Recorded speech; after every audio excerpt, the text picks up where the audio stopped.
Hello mga ka-mindset, so live update po no. So andito pala ako ngayon sa may Caraga, Bicol, Albay. Grabe, ang lakas ng hangin mga ka-mindset.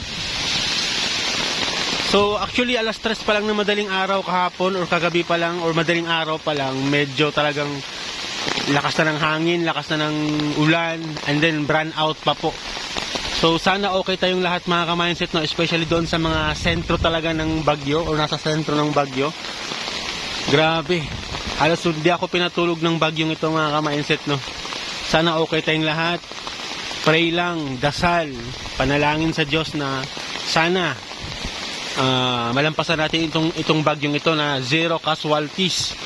Kasi talagang sobrang lakas talaga mga ka-mindset.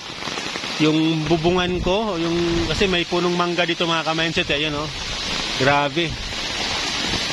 So talagang humahampas-hampas sa bubong ko. Diba, halos di ako makatulog, brown out pa.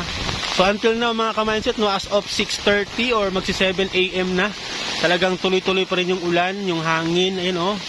Kitang-kita nyo po mga ka-mindset, sobrang lakas. So hindi nga ako makalabas ng bahay, medyo baha pa. Actually hindi dyan medyo baha talaga, hindi ko alam kung gaano kalakas doon sa may unahan. So dito sa inuupahan kong bahay mga ka-mindset, ayan, talagang ang lakas ng ulan, grabe.